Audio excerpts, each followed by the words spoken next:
It was a good start for the new Saints at Latham Park last Sunday, 4-1 victory, and on goal difference, second place in the table. Yeah, it was a good start, and also so much important that we started well and got the result. Not necessarily the performance, and probably not many times I would say that the performance doesn't matter, but it was more about getting the right result after we'd been knocked out of Europe on the Thursday. We got back late on the Friday. We'd only had one day to prep for the game, which was a very different game to what we'd been playing in over the last sort of 4, 5 or 6 games in Europe. So I think to get over the line in that game was really super important. We made sure that was a highlight for the players to make sure that we really focused on that to get the right result. And we did, and I think at 1-1 at half time it could have been a really tricky game, but we come on strong second half and we're pleased to win and get the 3 points. And on a personal level, how do you get the balance between being happy with a good result, but at the same time, enough dissatisfaction to want more? Yeah, well, I think that's what we're trying to instill in the players at the moment, and we started that last season. But to carry it on for this season, for example, we're straight back into training this week. We did a long debrief on the game, working on areas that we were good at, but then also areas that we didn't do so well and areas that we could improve on. We then put them into training over the last couple of days, building into the game with one more training session on Friday before we play. So I think it's important to get that right balance. We still work on the areas that we're good at and focus on, but then also that highlight the key areas, whether it's through video, whether it's through tactical work on the grass, to try and raise the standards and keep them up. So it was quite a close game, 1-1 at half time, like we said, 4-1. I think probably made the game a little bit bigger than what it was, and it was a tough one. So there were plenty of areas we could work on. And I think keeping with that mentality and making sure that we're always improving, always looking to do better, I think is super important moving forward for us. And you're probably thinking, I hope he doesn't bring it up, and you certainly won't need reminding, but the last time we played Caernarfon Town, arguably the game that could have cost us ultimately may have cost us the title. Will that result be an added incentive this time round though? Yeah, it was a really tough one. At home we drew 0-0 there, we missed a penalty, we had a goal disallowed for offside, we had a goal disallowed at the end from a set play, I think from a corner or a wide free kick. So yeah, we're all disappointed about that. I think it is extra motivation, there's no doubt about that. But I think every game is at the moment, because for the last 2 seasons we haven't won the league. That's one of our targets, was to do well in Europe, improve on last year, but then also now move into the league. And if we want to win the league, we need to be winning games at home against teams like Caernarfon. No disrespect for them. However, I would say that they've added really well in the summer. They've got a couple of new players in. I watched them on the weekend against Haverfordwest, and they've definitely got some threats in that side, but defended really well in that game too. So yeah, it's going to be another big game, I think, for us, because we want to keep that 100% record going. We want to win every game we do at home. And yeah, probably from last season, having looked at it, we're looking forward to playing them again.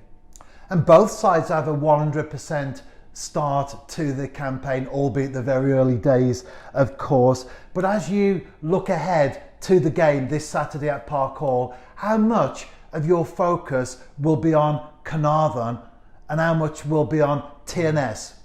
Yeah, well, we do our due diligence on the opposition. We look at their last games, their lineups, the statistical information for them as well.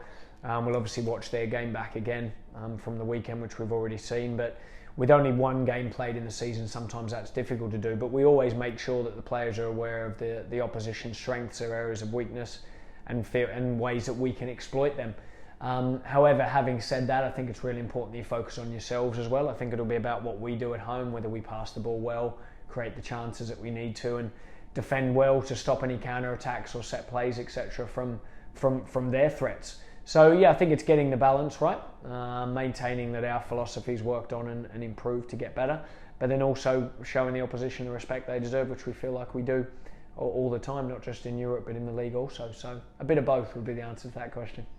And after the hustle and bustle, ups and downs of a European campaign, it was almost immediately into action against Newtown last Sunday. However, this time round, it's a week to prepare. That's a big plus for you, the staff and the players.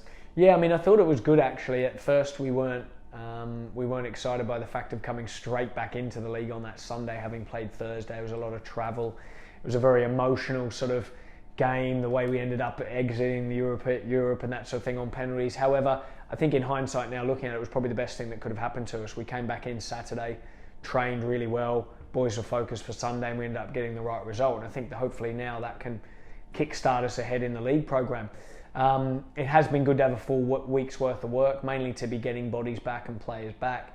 You can rest the ones who need rest, but really work with the ones who need the work as well. And tactically have that lead up and build up in the days without a midweek game definitely helps your preparation when you're a full-time side to be able to prepare for the game on the weekend. So we're pleased at that. So the more time we can get work with the players as a coach, you'll take that time for sure.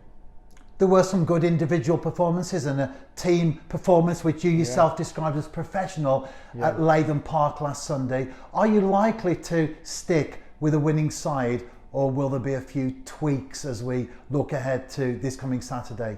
Yeah, I mean, I'm right. I think watching the game back as well, it was a professional performance. It was a tight game. We scored first, but 1-1 at half time. It was quite tight. But then we come on strong in the second half, which we were pleased with. But like we said, to be professional there and get over the line with that win was really important.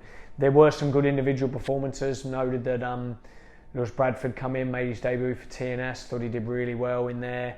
Thought we were really good at the back as well, but then some good forward play too. It was good to see Declan McManus score his first goal in the league.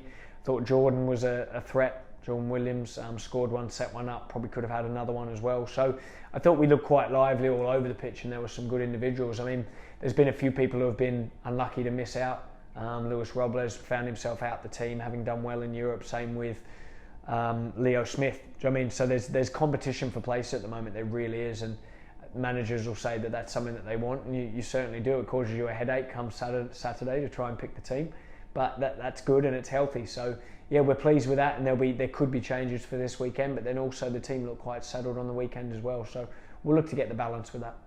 And as you think about the starting lineup, what is the general availability of players to you, and also the injury situation updates? Yeah, I mean, we've got a few back from a few bumps and bruises. We've still got Ryan Brobble out, unfortunately. He won't make it in time for the game. We've got Astles won't be available either at centre-back, but we'll have, hopefully, Kesson Davies come back in.